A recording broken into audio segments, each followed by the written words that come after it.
अच्छा, हमारे पास last class के अंदर चैप्टर नंबर 4 इख्तिताम पजीर हुआ।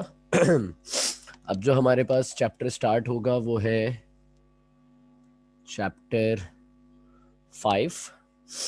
चैप्टर 5 का नाम क्या है? D block elements. चैप्टर 5 का नाम क्या है? D block elements. D block elements को जनरली इसके अलावा और क्या नाम देते हैं, कोई बताएगा? Sir transition elements. Transition elements का नाम दिया जाता है डी ब्लॉक एलिमेंट्स को इसके अलावा। तो आओ जरा देखते हैं कि ट्रांजिशन एलिमेंट्स क्यों कहा जाता है इनको।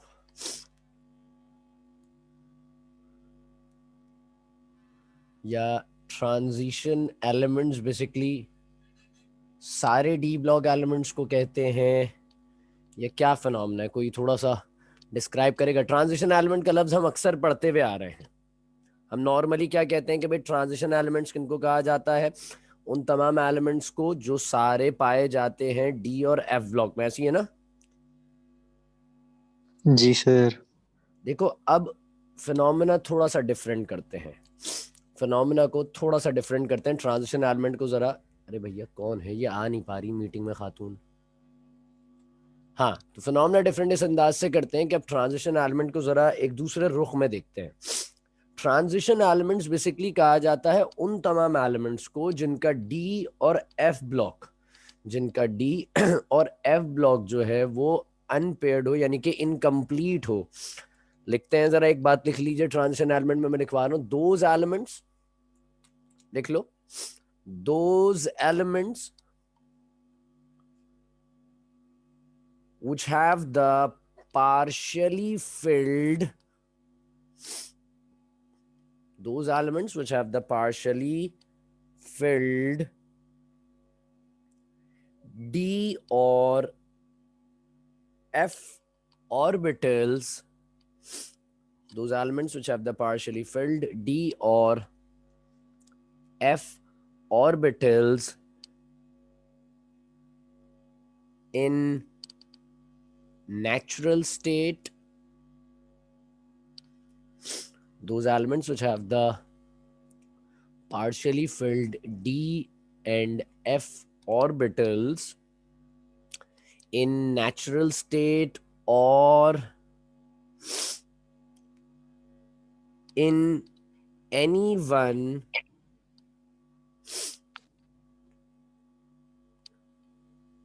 or in any one of their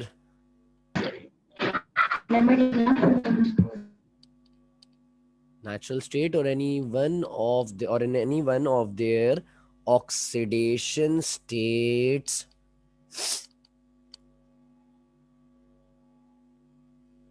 are known as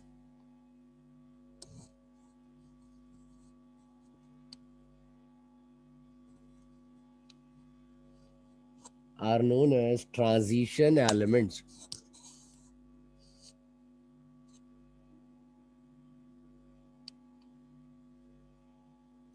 Are known as transition elements.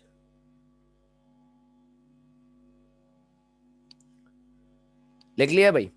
देखो, इस पूरे चैप्टर के अंदर ना मैं आपको बताऊं, सबसे पूरे हमारे पेपर के अंदर जो ग्रुप ट्रेंड्स, क्योंकि हमने एस ब्लॉक के पढ़े, पी ब्लॉक के पढ़े, फिर हम डी ब्लॉक के अब ग्रुप ट्रेंड्स को पढ़ेंगे। सबसे अहम, सबसे ज्यादा कॉन्सेप्चुअल जो ग्रुप ट्रेंड्स हैं वो डी ब्लॉक के हैं, क्योंकि आप इसके अंदर बहुत सारी डिफरेंट चीजें पढ़ेंगे जो पीछे आपने किसी भी उसके अंदर ग्रुप, जैसे हमने पहले इलेक्ट्रोनेगेटिविटी, इलेक्ट्रो, ये सब बेतुके वाले ग्रुप ट्रेंड्स थे जो पिछले चैप्टर्स में हमने पढ़ लिए। इधर जो है ना वो बहुत डिफरेंट है, बहुत एक वास्ट रेंज वाले ग्रुप ट्रेंड्स हैं, और हर चीज की बात एक अलग तरीके से होगी। ट्रांजिशन एलिमेंट्स हम बचपन से पढ़ते आ रहे हैं। हमने बचपन से एक बात कही कि भाई ट्रांजिशन एलिमेंट्स किनको कहते हैं? ट्रांजिशन एलिमेंट्स उन तमाम एलिमेंट्स को कहते हैं जो डी ब्लॉक में या एफ ब्लॉक में पाए जाते हैं। सही है। अब एक नया फिनोमेना क्या है? ट्रांजिशन एलिमेंट्स उन एलिमेंट्स को कहते हैं बेसिकली, डी और एफ ब्लॉक वाली बात नहीं हो रही है, बात हो रही है उन तमाम एलिमेंट्स की जिनका डी ऑर्बिटल या एफ ऑर्बिटल अनपेयर्ड हो, यानी कि पार्शियली फिल्ड हो, जिसमें अनपेयर्ड इलेक्ट्रॉन्स मौजूद हो। बात समझ में आती है या नहीं? बात करते हैं एक एलिमेंट की, कोबाल्ट। 27 इसका एटॉमिक नंबर है। इलेक्ट्रॉनिक कॉन्फ़िगरेशन बताएगा कोई मुझे क्या होती है कोबाल्ट की? कोबाल्ट की इलेक्ट्रॉनिक कॉन्फ़िगरेशन क्या होगी? 27 को प्लॉट करना है भाई।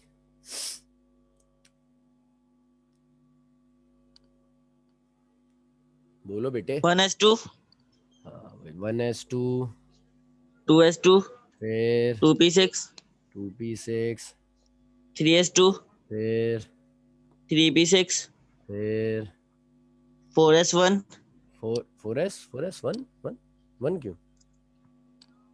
4s1 आ जाएगा बस। मतलब कितने होगा, काउंट कर लेते हैं ना। 10 ये होगा, 10 2 12, 12 6 18, 18 और 2 20 ना। और फिर डी आएगा, 3D में कितने आएंगे? 7, 7। है ना? यही है या गलत कह रहा हूँ मैं? 4s1 क्यों कह रहे थे? जी सर। 4s1 क्यों कह रहे थे शहजादे? 4s1 थोड़ी होता है। तो फॉर्मूला होता है ना n s1 n-1d। अरे अरे अरे, वो वाला तो था यार। NS था, NS2 N-1D। अगर D में 1 है, S में 2 रहेंगे। अगर D में 2 आए तो भी S में 2 रहेंगे। D में 3 4 5 6 7 8, 8 तक जाता है। D में 9 नहीं आ सकता बस। 6 तक तो सीधी कहानी समझ में आती है सर। D में 1, S में 2 हो गया सर 3। सही है। डी में 2, एस में 2 हो गए सर कितने? 4, तो ग्रुप 4 भी हो गया। डी में 3, एस में 2 कितने हो गए सर? 3 और 2 5, तो ग्रुप नंबर 5 भी। सर डी में अपना 4 हो गए और इसमें 2 हो गए, तो 4 और 2 6, तो ग्रुप नंबर 6 भी। अगर डी में सर जो है वो 5 हो गए, इसमें 2 हो गए, तो 5 और 2 7, तो ग्रुप नंबर 7 भी। सर डी में 8 हो गए, और सॉरी डी में जो है वो अल्लाह आपका भला करे कितने कितने हो जाएंगे? 6 7 हो गए, और यहाँ 2 हो गए, तो 7 8 9, 9 हो गए, अभी भी ग्रुप नंबर 8 भी। फिर डी में सर जो है वो 8 हो जाएंगे, 8 और 2 होते हैं 10, तो 10 में भी ग्रुप नंबर 8 भी आएगा। बात समझ में आती है? एक रूल चैप्टर नंबर 1 में लिखे तो थे ये सारी चीजें। इलेक्ट्रॉनिक कॉन्फ़िगरेशन एंड कहाँ पे हुई है पहले ये बता दो जरा। 3d7। 3D, डी पे एंड हो रही है, यानी कि डी को देख के मैंने फौरन से बता दिया इसका ऑर्बिटल ये कौन से ब्लॉक का, डी ब्लॉक का एलिमेंट है। हम नहीं जानते सर थे अजान हो रही है। हाँ बेटा। अजान हो रही है। यहाँ हमारे पास नहीं हो रही यार अजान तो। चलो, अजान हो रही है, 2 मिनट फिर मुझे। हाँ अजान हो रही है, अजान के बाद बात स्टार्ट करते हैं, रुक जाओ जरा।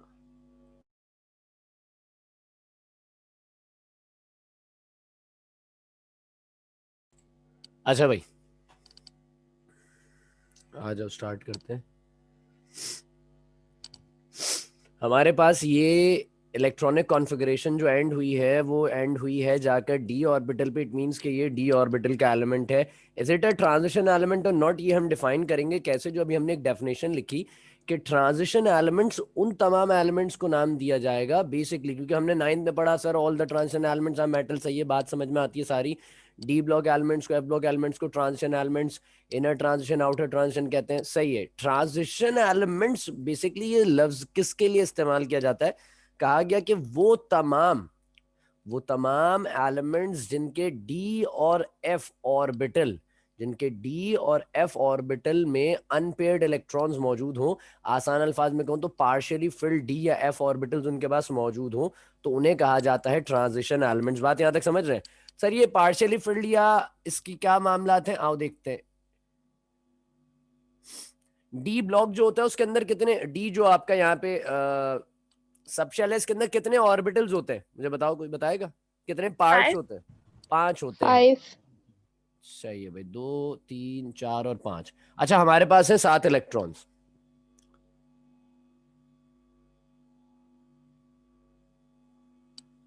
सही है भाई, और ये हो गए कितने? 6, और बचा एक। ये एक अनपेयर्ड इलेक्ट्रॉन बचा है, एक अनपेयर्ड इलेक्ट्रॉन बचा है, ऐसी है अनपेयर्ड इलेक्ट्रॉन। जी सर। देखो हम जो कहते हैं ना partially field, it doesn't mean that कि सिर्फ 5 होने चाहिए, 5 होंगे तो ट्रांजिशन एलिमेंट या आधा फिल्ड है, नहीं। अनपेयर्ड इलेक्ट्रॉन्स वाली कहानी को याद रखना। अनपेयर्ड इलेक्ट्रॉन्स हैं तो ये ट्रांजिशन एलिमेंट है। अनपेयर्ड इलेक्ट्रॉन बचा हुआ है। आओ एक और एलिमेंट कंसिडर करते हैं। कोबाल्ट के बाद हमारे पास एक एलिमेंट है निकल 28 पे। निकल निकल की इलेक्ट्रॉनिक कॉन्फ़िगरेशन को बताएगा मुझे?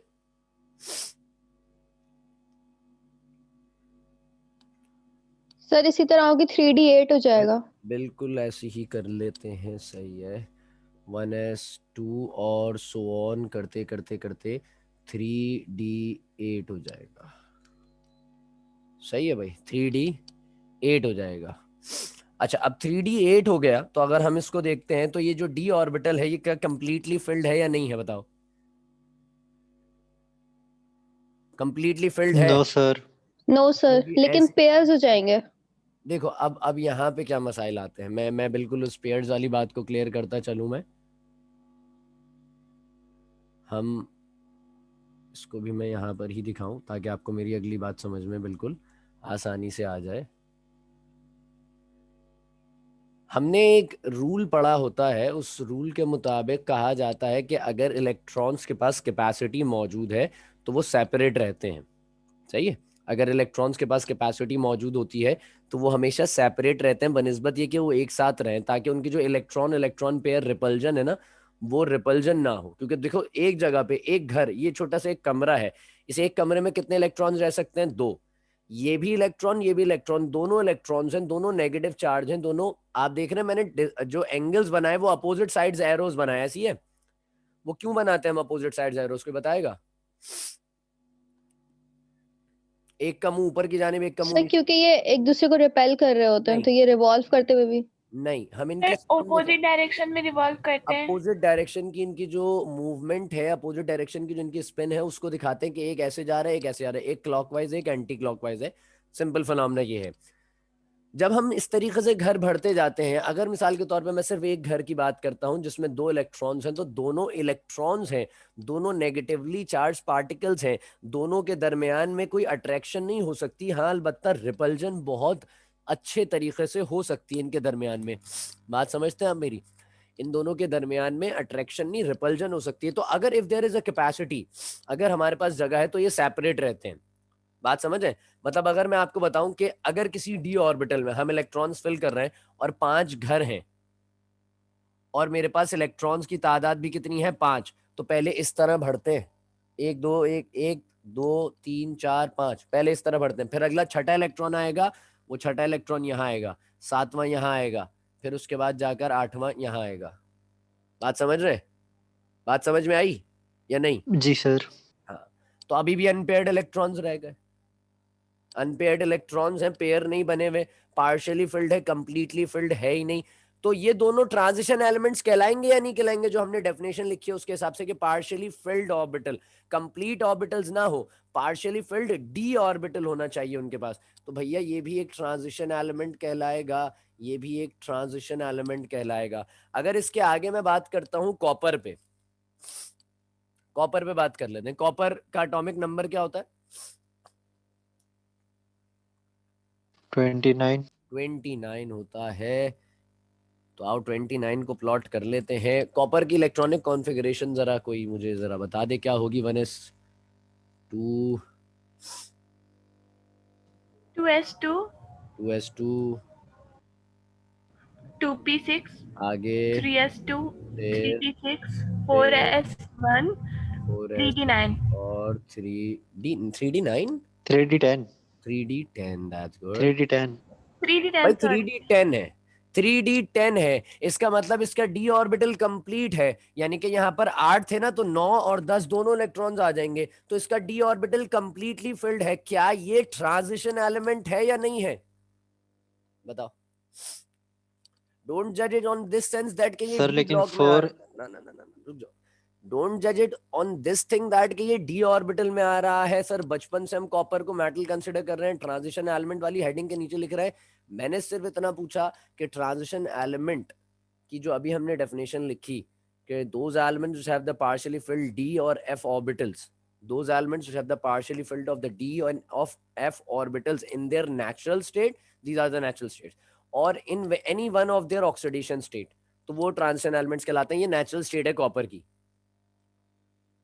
डी ऑर्बिटल, एस का तुम सवाल करने वाले थे, मैं बिल्कुल समझ गया, माजरत मैं उस वक्त कंटिन्यूटी में था, तुम्हें रुकना पड़ा।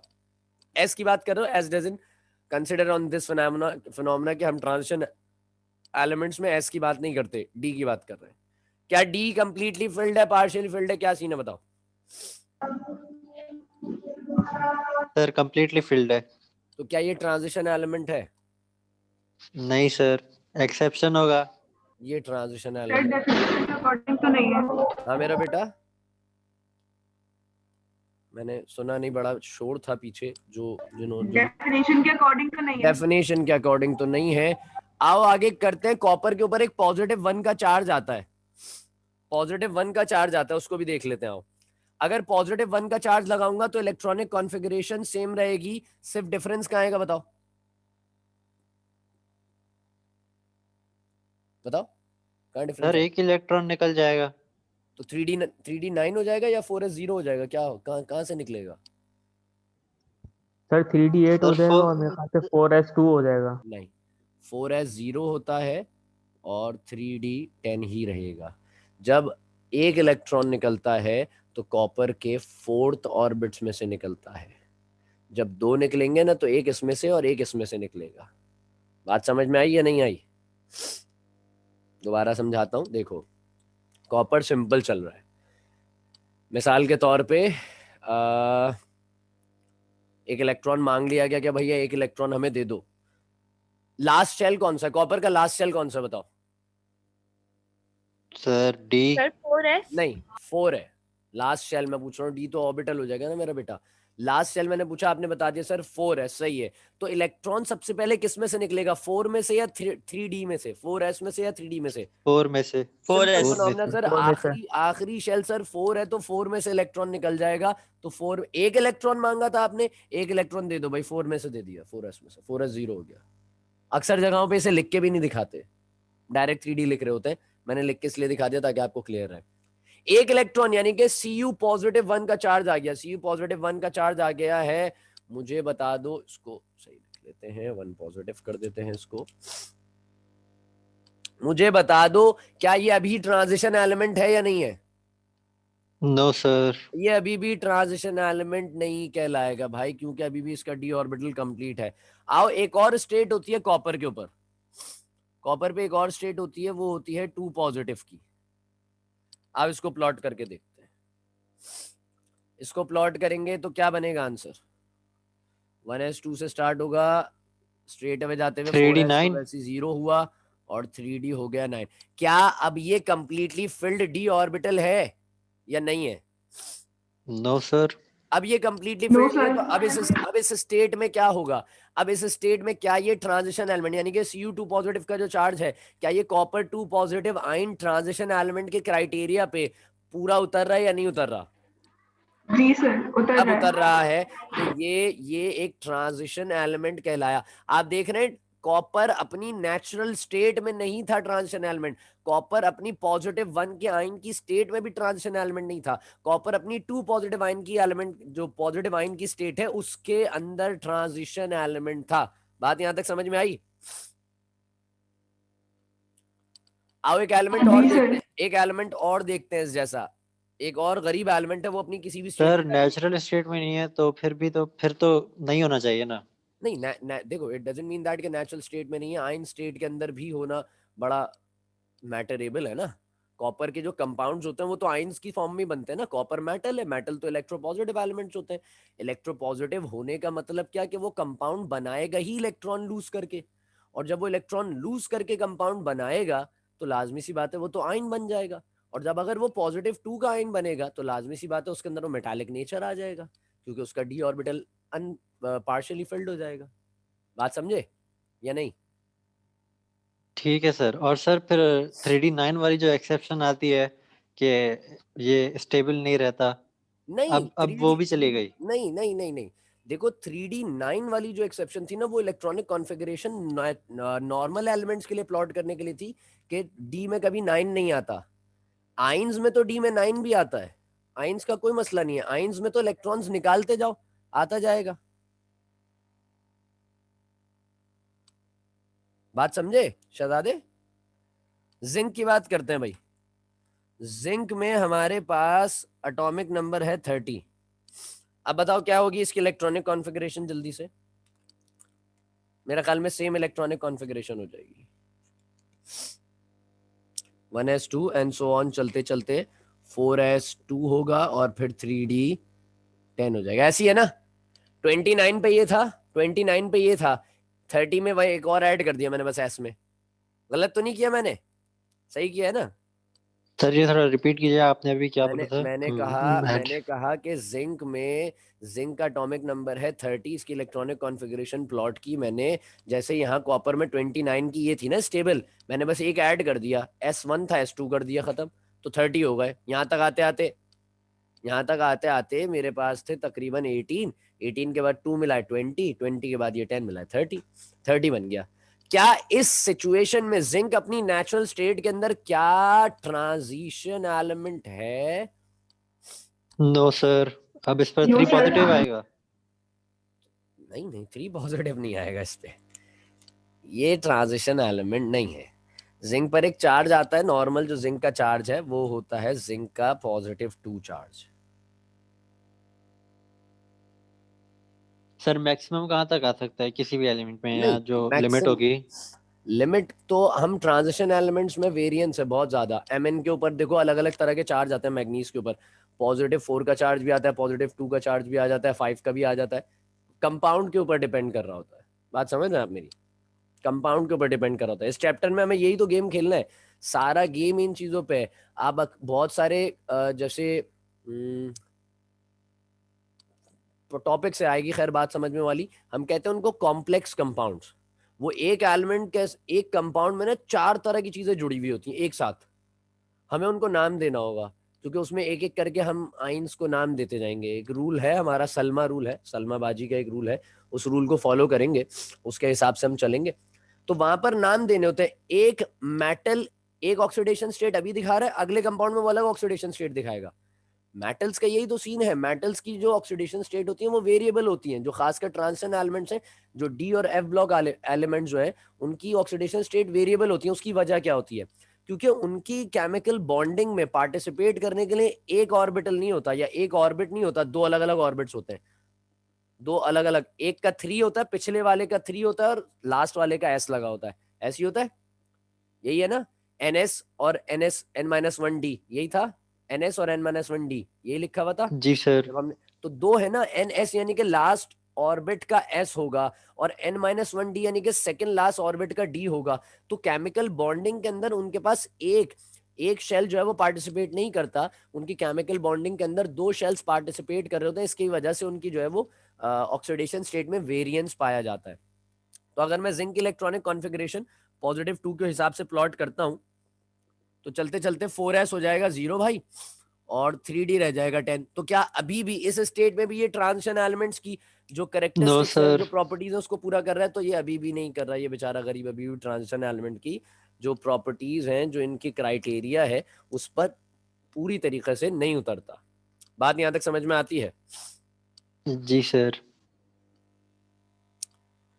ट्रांजिशन एलिमेंट्स आप पीरियोडिक टेबल के अंदर देखेंगे, टोटल जो है वो 4 सीरीज में है। कितनी सीरीज में है भैया? 4 सीरीज में है। कैसे 4 सीरीज में है? मैं 4 सीरीज किसको कह रहा हूं मैं वो समझा दूं। पीरियोडिक टेबल में कितने पीरियड्स हैं? 7। कितने पीरियड्स हैं पीरियोडिक टेबल में? 7। बेसिकली ये पीरियड्स के बारे में बता रहा हूं आपको। सीरीज का लफ्ज इसलिए कह रहा हूं क्योंकि पूरा पीरियड कंसिडर नहीं कर रहे हैं हम, उसमें से एक पर्टिकुलर पार्ट जो कि ट्रांजिशन एलिमेंट का है। पहले में तो सिर्फ हाइड्रोजन वाला है, वहां कोई नहीं है ट्रांजिशन एलिमेंट। दूसरा लिथियम वाला है, उसमें भी कोई नहीं है। तीसरा आपके पास सोडियम वाला है, उसमें भी कोई नहीं है। चौथा जो है पोटेशियम वाला, इसके आगे से स्टार्ट हो रहा है स्कैंडियम वगैरह जो एलिमेंट्स है। ये इससे नीचे ले जाकर 4 सीरीज है। चौथा पीरियड, पांचवा, छठा, सातवां, 7 पीरियड्स हैं। ये जो आपके 7 पीरियड्स में से आखिर के 4 पीरियड्स हैं, इनमें ट्रांजिशन एलिमेंट्स पाए जा रहे हैं। 7वीं जो सीरीज होगी वो इनकम्प्लीट है। छठी जो सीरीज है उसके अंदर लेंथेनाइड्स आते हैं। 7वीं जो सीरीज है उसके अंदर एक्टिनाइड्स आते हैं, जो एफ ब्लॉक के अंदर पड़े हुए हैं बाहर। बात यहां तक समझ में आती है सबको? लेंथेनाइड्स भी एफ ब्लॉक के अंदर है ना? जो एफ ब्लॉक एलिमेंट्स हैं उसमें 2 पार्ट्स है ना, एक अपर एलिमेंट्स हैं और एक लोअर एलिमेंट्स हैं। तो वो जो अपर एलिमेंट्स हैं वो लेंथेनाइड्स हैं, जो लोअर एलिमेंट्स हैं वो एक्टिनाइड्स हैं। जी सर। सही है? यहां तक बात सबको समझ में आ गई? बोर्ड रब कर दूं? जी सर। चलो सही। बाकी किसी के पास कोई सवाल तो नहीं है भाई? कोई बात तो नहीं पूछनी? सर इसका मतलब जिंक ट्रांजिशन एलिमेंट नहीं है। जिंक डी ब्लॉक एलिमेंट है, लेकिन वो प्रॉपर्टीज और क्राइटेरिया पे पूरी तरह से उतरता नहीं है ट्रांजिशन एलिमेंट्स की। मेटल है। सर फिर रखते क्यों है? नहीं, अब जब देखो मसाइल यहाँ पे ये वाले है ना, इस पे हम सवाल सबसे पहला ये उठा सकते हैं कि सर आपने कहा कि भाई मेटल्स को एक अलग जो है वो डब्बे में डाल दिया गया और उसको हमने डी ब्लॉक कह दिया और वो मेटल्स को पीरियोडिक टेबल के सेंटर में डाल दिया। तो मेरे बेटे मेटल्स को डालना था तो ग्रुप नंबर 1 है और ग्रुप नंबर 2 को भी डालते जो एस ब्लॉक एलिमेंट्स हैं। क्यों नहीं डाला? आपने एलिमेंट्स को पीरियोडिक टेबल में जो अरेंज किया है according to their last valence orbital की बुनियाद पे किया हुआ है कि उनकी इलेक्ट्रॉनिक कॉन्फ़िगरेशन इख्तिताम कहाँ होती है। जिनकी एस पे हो रही है वो एस में जाएंगे, जिनकी पी पे हो रही है वो पी में जाएंगे, जिनकी डी पे वो डी में जाएंगे और जिनकी एफ में वो एफ में जाएंगे। ये हमने इलेक्ट्रॉनिक कॉन्फ़िगरेशन की बुनियाद पर रखा हुआ है एलिमेंट्स को। अब ये सर्कमस्टांसेस कह लो या फिर जो है वो इसको इस तरीके से कह लो कि उनकी प्रॉपर्टीज की सिमिलैरिटीज है कि वो सब जो एक साथ है उन तमाम की प्रॉपर्टीज एक दूसरे से सिमिलर है। और उसी के अंदर जो है वो समझ लीजिए कि अल्लाह ताला की कुदरत भी है इसके अंदर बहुत सारी, कि कुछ चीज़ें जो है वो सिमिलर एलिमेंट्स के दरमियान में रह के भी बिल्कुल डिसिमिलर है। बात समझ में आती है? सर फिर ऐसा जुल्म तो हाइड्रोजन के साथ भी हो रहा है। देखो हाइड्रोजन तो एक जिंक गरीब के साथ नहीं हो रहा। हाइड्रोजन तो एक गरीब एलिमेंट है। हाइड्रोजन की हम जो है वो कंसिडरेशन नहीं कर सकते, हाइड्रोजन का कंपैरिजन ही नहीं है। मैं ज़ाती तौर पे कहूंगा कि पीरियोडिक टेबल के अंदर हाइड्रोजन का कोई कंपैरिजन नहीं है, क्योंकि हाइड्रोजन वो ना is just like a spy. Hydrogen के ऊपर वो वाली मिसाल है, when in Rome do as the Romans do, है जैसा देश वैसा भेष उर्दू में इसको कहते हैं। तो when in Rome do as the Romans do वो ग्रुप नंबर 1 में है तो कुछ प्रॉपर्टीज उनके जैसी दिखाना शुरू कर देगा। ग्रुप 4 को देखेगा उससे जरा चाहत बढ़ेगी, उनके जैसी प्रॉपर्टीज दिखाएगा। ग्रुप 7 की जानिब बढ़ेगा तो उनके जैसी प्रॉपर्टीज दिखाने लगेगा। लेकिन किसी के साथ भी 100% नहीं है वो। बात समझते हो मेरी? वो जो जी सवाल सर, है फिर जिंक के हमने साथ चैप्टर नंबर नहीं, जिंक के अंदर देखो, जिंक अपने ग्रुप के अंदर जहां रखा गया है, ये पहली बात उसकी इलेक्ट्रॉनिक कॉन्फ़िगरेशन वहां पे आ रही है। दूसरा उसका जो आयन बनता है वो जो है वो क्या कहेंगे यहाँ पे, एक लफ्ज बड़ा अच्छा से इस्तेमाल पॉजिटिव। किया जा सकता है। नहीं नहीं, पॉजिटिव आयन तो है, वो तो एक जनरल है क्योंकि मेटल्स हैं सारे। उसका आयन कांस्टेंट है उस अपने ग्रुप के हिसाब से, सही है। दूसरा उसकी प्लेसमेंट है, कैरेक्टरिस्टिक जो है वो उसकी मिलती जुलती हैं, जो अपने दूसरे एलिमेंट हैं उसके ग्रुप के उनसे सिमिलैरिटीज में है। कुछ जगहों पे आते हैं, कुछ जगहों पे जो है वो आकर डिसिमिलैरिटीज आ जाती हैं।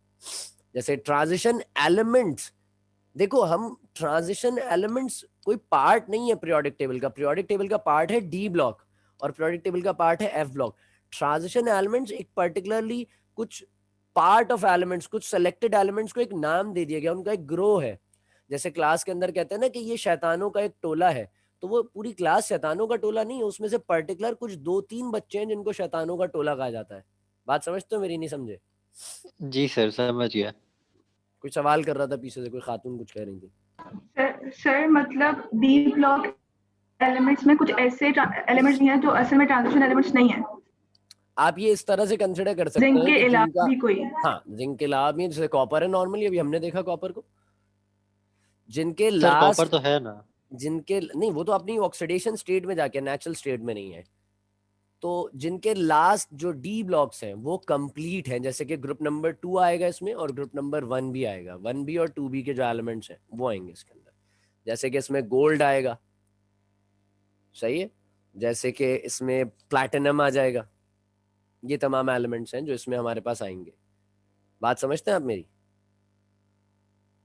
जी सर। अच्छा, अब हम कुछ जरा प्रॉपर्टीज की जानिब चलते हैं ट्रांजिशन एलिमेंट्स की। तो अब कुछ जनरल हमारे पास प्रॉपर्टीज है, मैंने आपको सीरीज के बारे में भी समझा दिया। जनरल प्रॉपर्टीज में हमारे पास सबसे पहले बताया जाता है हैवी मेटल्स। सबसे पहली बात जो इनकी प्रॉपर्टीज डिफाइन की जाती हैं वो ये है that these are the heavy metals। मतलब heavy metals doesn't mean that कि बहुत भारी मेटल्स हैं, बहुत वजनी मेटल्स हैं, नहीं ऐसा नहीं है। ये बहुत टफ मेटल्स हैं। जो मेटल्स हैं ये बहुत ज़्यादा सख्त हैं, बहुत ज़्यादा टफ मेटल्स हैं। तो सिंपल फिनोमेना इसके अंदर यही है कि जो हमने मेटल्स को हैवी मेटल्स कहने की वजह ये है, हैवी का लफ्ज इस्तेमाल ही इसलिए कर रहे हैं ताकि हम किसी और से इनको डिफरेंट करार दे सके। तो बताएगा किससे डिफरेंस इनको दे रहे हैं इसको हैवी कह के?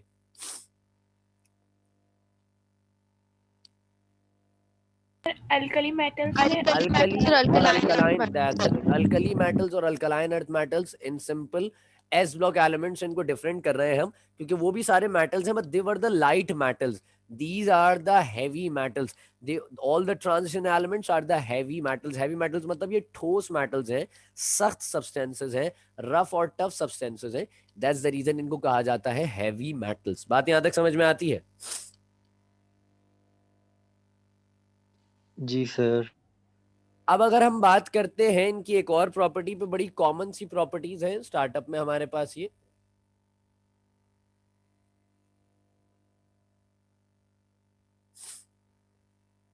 भाई देखो, बिल्कुल जो है वो आप किसी भी रेसिज्म को नजरों में ना रखिए अपनी, और बिल्कुल जो है वो पिछले टॉपिक जो गुजरा उसमें रेसिज्म ना करते हुए आप बिल्कुल इस बात पे ध्यान दीजिए कि कंडक्टर्स, कंडक्टर्स मतलब कंडक्शन, ये इलेक्ट्रिकल और हीट कंडक्टर्स होते हैं। Metals are the good conductors of heat and electricity. देखो हीट और इलेक्ट्रिसिटी का पास होना भी, हीट और इलेक्ट्रिसिटी का पास होना भी डिपेंड कर रहा होता है कुछ प्रॉपर्टीज पे। कोई बताएगा कि क्या एक बड़ा सर पॉजिटिव? हाँ हाँ, उनका अगर ना इलेक्ट्रॉन्स सर फ्री होते हैं ना, इलेक्ट्रॉन अनपेयर्ड इलेक्ट्रॉन्स, तो अनपेयर्ड तभी पास इलेक्ट्रॉन्स, होती है। जिनको हम मोबाइल इलेक्ट्रॉन्स कहते हैं, फ्री इलेक्ट्रॉन्स का भी नाम देते हैं, मेटल्स के पास वो होते हैं, इसी वजह से वो इलेक्ट्रिसिटी पास कर सकते हैं। Matter the thing which is कि भाई अनपेयर्ड होना जरूरी है। मैं यहाँ पे एक बड़ी चीज की बुनियाद रख रहा हूँ, अनपेयर्ड होना बहुत जरूरी है। ये जो अनपेयर्ड इलेक्ट्रॉन्स होते हैं ये बहुत मैटर करते हैं मैग्नेटिज्म में भी, आपको डायमैग्नेटिक भी बना सकते हैं, आपको पैरामैग्नेटिक भी बना सकते हैं यही एलिमेंट, यही अनपेयर्ड इलेक्ट्रॉन्स, और आपकी कंडक्टिविटी के अंदर भी बहुत ज्यादा पार्टिसिपेट कर रहे होते हैं। बात समझ में आती है यहाँ तक? तो मेटल्स, जी अगर सर। मैं कलेक्टिवली ओवरऑल बात करूं, मैं माइनॉरिटीज को छोड़ दूं, माइनॉरिटीज को मैं डिस्कस ना करूं, मैं चंद 1 2 4 6 8 एलिमेंट्स जो पढ़े मैं उनको डिस्कस ना करूं, मैं बाकी एक बड़े हुजूम को, बड़े एक मजमे को डिस्कस करके बात करूं, तो transition elements are the good conductors of heat and electricity. Transition elements are the good conductors of heat and electricity. बात समझ गए? फिर हम बात करते हैं इनकी एक प्रॉपर्टी पे। सर फिर जिंक और कॉपर नहीं होंगे? मैंने बिल्कुल नाम नहीं लिया था और हम इस पर बात नहीं करेंगे। वजूहात ये है कि कुछ प्रॉपर्टीज हैं, जब हम वो पढ़ेंगे जैसे कि मैग्नेटिज्म और कलर फॉर्मेशन, तब हम बिल्कुल खुलकर बात कर पाएंगे अपने पास इस तरीके से कि सर ये जिंक का मामला क्या है, मतलब आप बताएं जिंक का सीन क्या है, ये बहुत ज़्यादा कंडक्टिविटी क्यों नहीं कर पाता। देखो मैं एक छोटी सी चीज़ समझाऊं तुम लोगों को, मैं पहले ये हेडिंग डाल दूं, फिर उसके बाद मैं तुम लोगों को एक चीज़ समझाता हूँ। मेरे जहन में आ गई उसकी एक एग्जाम्पल, लेकिन मुझे रिकॉर्डिंग बंद करनी पड़ेगी उसके लिए।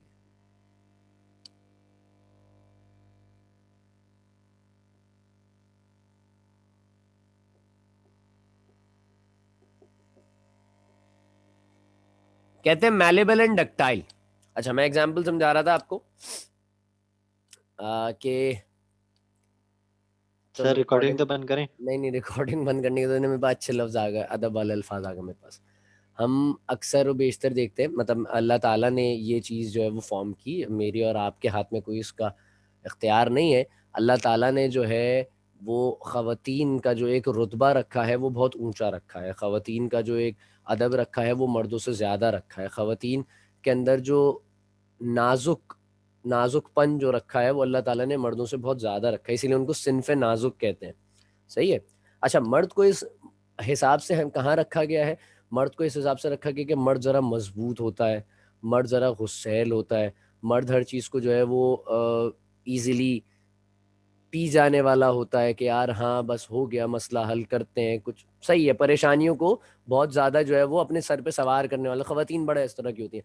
आजकल माशाल्लाह से दौर जो है वो थोड़ा बिगड़ता जा रहा है, तो अक्सर जो है वो लड़कों में भी कुछ थोड़ी सी हमें ख़वातीन वाला रुझान नज़र आता है, बड़े नाजुक से होते हैं और बड़े जो है वो उनके अंदर लचक पाई जाती है। तो वो हैं तो लड़के, देखो अब मैं कहीं श्योरिटी नहीं दे सकता, लेकिन वो हैं तो लड़के, वो हैं तो लड़के, लेकिन कुछ रुझान उनमें जो है ना वो ख़वातीन वाला है। बात समझ रहे हैं मेरी? कुछ रुझान उनमें ख़वातीन वाला है, तो वो बेचारे उनका चाल चलन भी ऐसी हो जाता है कि अम्मा बहनों की जो है उन्होंने अंगूठियां पहननी है और कभी चूड़ियां वूड़ियां भी शुरू हो जाती हैं और बाल माशाल्लाह बड़े हो जाते हैं और जो है वो फिर पोनियां वोनियां भी शुरू हो जाती हैं उनकी। तो बात ये है कि वो हैं लड़के, like the zinc, zinc is a metal, लेकिन उसकी वो जो क्या कहेंगे मर्दाना वजाहत है, जो मर्दाना खुसूसियात है, वो ज़रा जंग आलूद होती जा रही है, वो ज़रा कमी पड़ती जा रही है, वो ज़रा कम है उसमें। तो जिंक है मेटल, लेकिन वो उसकी कंडक्टिविटी ज़रा कम रहती है। बात समझ रहे हैं आप मेरी? है वो मेटल, वो पक्का मेटल है, उसमें कोई शक नहीं है कि वो नॉन मेटल है, वो मेटल है, वो मेटल है, क्योंकि वो इलेक्ट्रॉन डोनेट भी करता है उसके अंदर जो है, वो एक मुकाम पर जाने के बाद वो आयन भी पॉजिटिव बनाता है, वो मेटल और नॉन मेटल वाले कंपाउंड्स भी जनरेट करता है, वो मेटल है। लेकिन उसके अंदर जो, जैसे आजकल हम देखते हैं ना माशाल्लाह सिनफे नाजुक होते जा रहे हैं लड़के भी बहुत सारे, तो वो उसी तरह उस बेचारे के अंदर ना मेटालिक कैरेक्टरिस्टिक जरा थोड़ी सी कम है मेटल, लेकिन कैरेक्टरिस्टिक जरा थोड़ी कम है। क्वालिटी जो है ना, वो जो मेटालिक वजाहत है, जैसे मर्दाना वजाहत है, इसी तरह से मेटालिक वजाहत है, वो जरा कम है जिंक के अंदर। बात समझते हैं आप मेरी? जी सर। मेरे ख्याल में एग्जाम्पल अच्छे अल्फाजों में बिल्कुल सही तरीके से डिलीवर हो गई, कुछ जी सर। मकसद गैर नहीं थे। सही है। Malleable and ductile. अब मैलेबल और डक्टाइल ये भी मेटल की एक प्रॉपर्टी है, और बड़ी अहम प्रॉपर्टी है, बचपन से तुम लोग पढ़ते आ रहे हो, मैलेबल और डक्टाइल। भाई मैलेबल किसे कहते हैं? अगर आप मेटल, किसी भी मेटल को लीजिए और मेटल का एक टुकड़ा लीजिए और उस पर हैमरिंग करते रहिए, हथौड़ी से मारिए, तो एक वक्त आएगा कि वो मेटल का जो पीस है वो पिचक कर बड़ा चौड़ा सा हो जाएगा। ऐसा होता है या नहीं होता? जी सर आप होता है। हैमरिंग कर रहे हैं लगातार, आप उस पर हैमरिंग कर रहे हैं, वो दब कर, वो पिचक कर जो है वो बड़ा लंबा सा और चौड़ा सा हो जाएगा। तो ये जो प्रॉपर्टी है इसे कहते हैं मैलेबिलिटी। मेटल्स के अंदर पाई जाती है, नॉन मेटल्स में ये प्रॉपर्टी नहीं होती। अगर आपको मैं कहूं कि आप आयरन का या आप एल्यूमिनियम का एक इतना सा क्यूब लीजिए और उसके ऊपर हैमरिंग करते रहिए, तो आप करते रहेंगे, एक वक्त आएगा कि वो आहिस्ता आहिस्ता पिचकते पिचकते पिचकते एक पतली सी शीट बन जाएगा। लेकिन अगर इसी के बरक्स में आपसे कहूं कि लकड़ी का एक इतना सा टुकड़ा ले लीजिए और उस पर हैमरिंग कीजिए, तो आप हैमरिंग करेंगे और कुछ ही देर के बाद वो लकड़ी टूट कर भुरादा हो जाएगी। ऐसा ही होगा या गलत कह रहा हूं मैं? जी सर ऐसे ही होगा। मेटल्स के अंदर ये प्रॉपर्टी पाई जाती है कि they can spread into the sheets, metals can spread into the sheets. बात समझ में आती है? इस प्रॉपर्टी को हम नाम देते हैं मैलेबिलिटी। आगे है डक्टाइल। मैलेबल और डक्टाइल हमेशा साथ साथ ही चल रहे होते हैं। डक्टाइल के माने क्या होते हैं हमारे पास? डक्टाइल कहते हैं कि भाई आपने भी जो पतली सी शीट बना ली थी अभी अपने पास, मेटल को आपने जो है वो हैमरिंग करते करते पतली शीट बना दी, अब इसे काट कर उसके तार बना लीजिए, काट कर आप उसके तार बना लीजिए, और वो तार जो कि हम नॉर्मली इलेक्ट्रिसिटी पास करने के लिए और चीज़ों को बाइंड करने के लिए और चीज़ों को जो है वो टाइट करने के लिए हम इस्तेमाल करते हैं, उस तरह के तार बना लीजिए। तो वो तार भी मेटल से ही बन रहे हैं। अब ऐसा तो है नहीं कि लकड़ी को मार मार के उसका बुरादा तो नहीं बना और वो पतली सी शीट बन गई और उसको काट के आपने एक लकड़ी का तार बना लिया, ऐसा तो नहीं कर सकते ना? या कर सकते? नहीं सर नहीं कर तो सकते। ये मैलेबल और ductile, these are the properties of metals. बात यहाँ तक सबको समझ में आती है? जी सर। अच्छा, इसके बाद हमारे पास एक प्रॉपर्टी है, उसे कहते हैं डेंसिटी। डेंसिटी कोई डिफाइन करेगा मुझे? डेंसिटी किस सेंस में हम बात करते हैं, क्या होती है डेंसिटी? क्या हो सकती है डेंसिटी? को कैसे आप कैसे डिफाइन करेंगे डेंसिटी को? सर घाटाई मतलब। क्या चीज? घाटाई? जी सर मतलब कि इलेक्ट्रॉन, इसमें इलेक्ट्रॉन की बात होती है ना कि कितनी तादाद में इलेक्ट्रॉन इलेक्ट्रॉन है। डेंसिटी नहीं, इलेक्ट्रॉन डेंसिटी नहीं कह रहा। ये तुम इनऑर्गेनिक ऑर्गेनिक वाला कॉन्सेप्ट नहीं लगाओ यहाँ पे वाला। इलेक्ट्रॉन डेंसिटी सर फिजिकल की बात कर रहे हैं ना? हाँ, मैं उस वाले मास अपॉन वॉल्यूम के, एक वॉल्यूम में कितना मास मौजूद हो। हम गरीबों की भी जो है वो थोड़ी सी होती है डेंसिटी। इनऑर्गेनिक पढ़ा रहे हैं तो मतलब ऐसा ही नहीं है कि सिर्फ तुम लोग इलेक्ट्रॉन डेंसिटी पे बात करोगे सिर्फ, यार इलेक्ट्रॉन कितना है वहां पे, कितनी उसकी रेवोल्यूशन चल रही। डेंसिटी मतलब क्या होता है कि एक कोई भी सब्सटेंस, अगर मैं किसी सब्सटेंस का एक यूनिट वॉल्यूम कंसिडर कर लूं तो वो दूसरा सब्सटेंस, मतलब मैं एक यूनिट वॉल्यूम कंसिडर कर लूं तो उस यूनिट वॉल्यूम में वो सब्सटेंस कितना मास उसका आएगा, उसे हम कहते हैं mass per unit volume of a substance called density. के एक पर्टिकुलर यूनिट वॉल्यूम में, मैंने कहा कि भाई ये 1 सेंटीमीटर जगह है, 1 सेंटीमीटर जगह है, इसके अंदर एलिमेंट्स को ऐड कराते जाओ, एक एलिमेंट को डाल के चेक किया कि भाई कितना आ रहा है, उसका कितना वजन आ सकता है यहाँ पे, उससे मास अपॉन वॉल्यूम करके उसकी डेंसिटी निकाल ली। दूसरा एलिमेंट आया, तीसरा एलिमेंट आया। अच्छा, अगर हम ट्रांजिशन एलिमेंट से बात करें तो ट्रांजिशन एलिमेंट्स की डेंसिटी बहुत हाई होती है। They have very high densities, they have very high densities, क्योंकि इनके एटॉमिक मासेस बहुत ज्यादा होते हैं। इन एलिमेंट्स के एटॉमिक मासेस जो होते हैं वो बहुत ज्यादा होते हैं एज कंपैरेटिवली। जितने एटॉमिक मास ज्यादा है उसके मुकाबले में एटॉमिक वॉल्यूम्स कम है इनके। एटॉमिक वॉल्यूम्स जो होते हैं वो इनके लेस होते हैं कंपैरेटिवली एटॉमिक मासेस के। एटॉमिक मासेस बहुत ज्यादा होते हैं, एटॉमिक वॉल्यूम्स जो है वो इनके लेस होते हैं। बात समझ में आती है? इसी की वजह से इनकी डेंसिटीज बहुत ज्यादा होती है। एक एलिमेंट जिसका एटॉमिक मास बहुत ज्यादा हो लेकिन उसका एटॉमिक वॉल्यूम कम हो जाए तो उसकी डेंसिटी भी बहुत ज्यादा आती है, डेंसिटी भी बहुत ज्यादा। सर ये बात समझ नहीं आ रही बेटा। मास, वॉल्यूम, सर इनवर्स रिलेशन है ना? बिल्कुल बिल्कुल बिल्कुल ऐसी है। मास बहुत ज्यादा है, वॉल्यूम बहुत कम है। छोटी सी जगह घेरेगा और बहुत ज्यादा उसका वॉल्यूम हो जाएगा। मेरे जहन में आ रहा है इस वक्त एक न्यूट्रॉन स्टार करके ना, न्यूट्रॉन स्टार करके एक छोटा सा टुकड़ा होता है, अक्सर आपने इसको वीडियोस के अंदर ही देखा होगा। इतना छोटा सा ब्लॉक होता है न्यूट्रॉन स्टार करके, वो बहुत हैवी होता है, दिखने में इतना छोटा सा है, वॉल्यूम बहुत कम है, लेकिन उसका मास बहुत ज्यादा होता है, बहुत ज्यादा होता है। सही? तो वो मास अपॉन वॉल्यूम वाली कहानी है कि भाई मास बहुत ज्यादा होता है, वॉल्यूम बहुत कम होता है। और मैथमेटिक्स जो लोग पढ़ते हैं उनको अंदाजा है कि अगर न्यूमरेटर बड़ा हो डिनोमिनेटर छोटा हो तो आंसर कैसा आता है, बड़ा या छोटा? ग्रेटर देन 1 होता है। आंसर बड़ा आता है हमारे पास, और वो बड़ा आंसर आ जाता है तो डेंसिटी भी हमारे पास आ जाएगी ज्यादा। इसके आगे हमारे पास, मैं बताता चलूं, अगर किसी सीक्वेंस से तुम लोग फॉलो करोगे तो मैं उस सीक्वेंस पे नहीं जा रहा, मैं अपनी सीक्वेंस बता दूं। हम इसके अंदर अभी पढ़ेंगे इनके मेल्टिंग और बॉइलिंग पॉइंट्स के बारे में, फिर इनकी वेरिएबल ऑक्सीडेशन स्टेट्स के बारे में, फिर इनके मैग्नेटिज्म के बारे में। ये 3 ग्रुप ट्रेंड्स बेसिकली और मैं आपको पढ़ाऊंगा। इसके बाद बचते हैं इनके कॉम्प्लेक्सेस, कलर्ड कंपाउंड्स। ये 2 नहीं पढ़ाऊंगा मैं अभी फिलहाल। सही है? ये हम पढ़ेंगे चैप्टर के एंड में। सही है? हम उसके बाद क्या पढ़ेंगे? हम इसके कंपाउंड्स पढ़ेंगे ना, जो मेजर कंपाउंड्स हैं, जो डी ब्लॉक एलिमेंट्स के मेन कंपाउंड्स हमारे पास दुनिया में पाए जाते हैं, जैसे ब्लू वाइट्रॉल है और जो है वो क्रोमेट्स हैं, डाइक्रोमेट्स हैं। इन कंपाउंड्स के बारे में पढ़ेंगे पहले। सही है? तो मैं आज की क्लास, कोई सवाल है किसी का तो जल्दी से पूछ लो मुझसे। सर नहीं मिड सर। मिड टर्म का क्या सीन है? आप बताएं मैं क्या कब बताऊंगा, हो? सवाल बताएंगे, वो डेट वगैरह वो देंगे। अभी मुझसे लाइन अप तो उन्होंने करवाया था कुछ चीजों को, तो बस वो डेट तुम लोगों को अनाउंस कर देंगे क्या सीन। ठीक है अच्छा सर। सर, 1 2 3 आप ऑर्गेनिक से 1 2 3 चैप्टर आएगा ना? इनऑर्गेनिक से 1 2 3 आएगा मेरे ख्याल। मेरी जो सर जुल्फकार से बात हुई थी मुझे याद पड़ रहा है, तो उन्होंने कहा था कि 1 2 3 सर आपके पास से दे देंगे